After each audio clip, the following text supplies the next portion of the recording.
Olá, professor, olá, colegas. Estou aqui falando sobre as minhas visões sobre o primeiro capítulo do Lefebvre, a Revolução Urbana. Eu percebi um pouquinho de diferença no jeito que o Lefebvre escreve. Eu acho que ele está mais específico do que o Paul Singer, né? Ele, pelo menos nesse primeiro capítulo, ele trabalhou bastante o olhar urbano sob na função de uma retrospectiva histórica das cidades.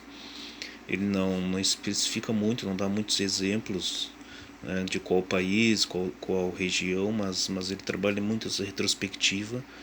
Tá? Ele começa definindo a sociedade urbana, essa sociedade atual, aliás, que era atual na época dele, já que os estudos deles vêm desde os anos 40 até os anos 80, né, pelo que eu pesquisei da biografia dele.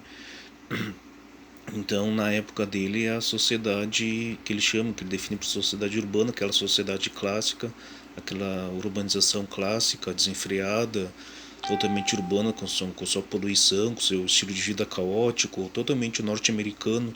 Na entrevista que o professor botou no YouTube, dava para ver bem que ele conhece muito bem essa sociedade norte-americana do consumismo, enfim, essa sociedade que sempre dominou o campo, fazia questão de dominar o campo, né, e deixar bem claro que essa sociedade urbana que mandava no resto do mundo, né.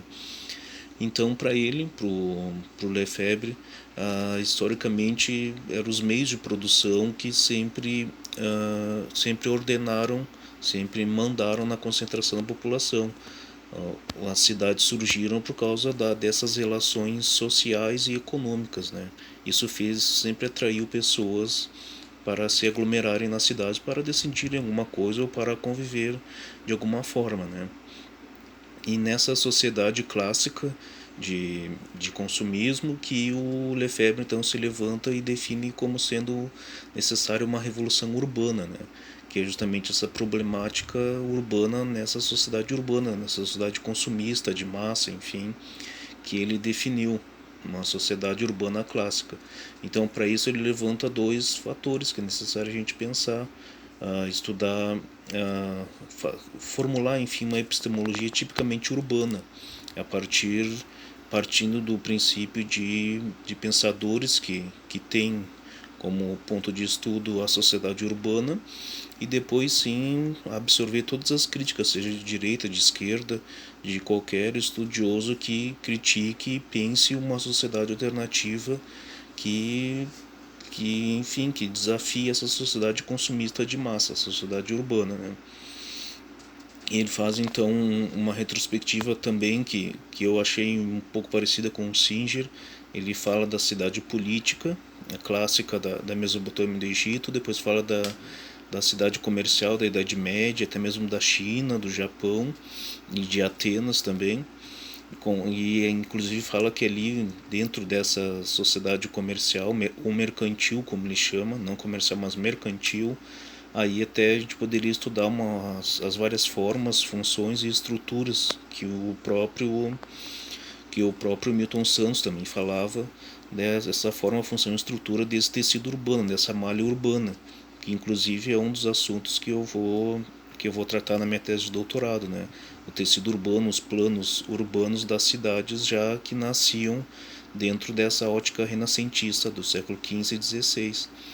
E por último, a terceira fase desse modo de vida urbano, que o Lefebvre fala uma cidade mais industrial, mais racional, mais setorizada, com seus planos diretivos, enfim, com seus bairros mais produtores, um bairro industrial, outro bairro mais comercial, outro bairro mais residencial, de descanso, outro bairro sustentável, em que a natureza esteja intocada, enfim. São várias funções urbanas que a sociedade industrial se presta na visão do Lefebvre, né? E é justamente contra essa sociedade urbana clássica que ele, no final do capítulo 1 ele se levanta para falar o que nós fazemos com ela. Vamos continuar nesse ponto, nessa sociedade que já está saturada, que ninguém aguenta mais devido à poluição, ao caos, ao estresse. Isso lá nos anos 70, os anos 60, 70 que ele falava. O Brasil mal estava nascendo ainda, mal estava saindo das fraldas e ele já falava disso na Europa e nos Estados Unidos, que essa sociedade já estava saturada. Então, em alguns momentos ele levanta se ele é a favor ou contra a rua, por exemplo, a acumulação de pessoas na rua, se é contra ou a favor do monumento, como uma forma também de aglomeração de pessoas.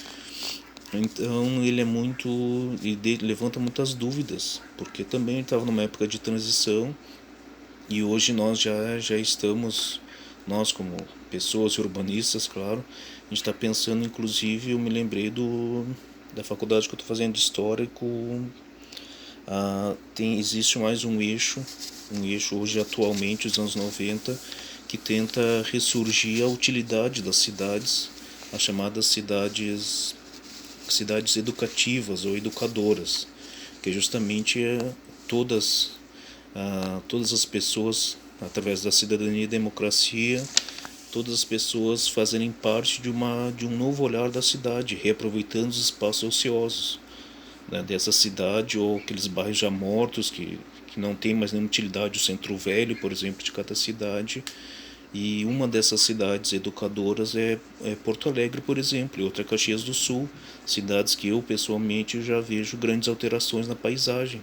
A Orla do Guaíba, por exemplo, em Porto Alegre, já está se transformando numa cidade educadora, com já mais um contato com a natureza mais claro, proporciona museus e, enfim, proporciona aglomerações como o parque, o Anfiteatro Pôr do Sol em Porto Alegre, na beira do Guaíba. Então proporciona aglomerações das pessoas ao final de semana, proporciona caminhadas, muitos espaços ao ar livre. Então essa é uma nova ótica que o Lefebvre levantava no tempo dele e que eu vejo que hoje as cidades do mundo já estão começando a fazer. Tá bem? Essas eram a minha opinião.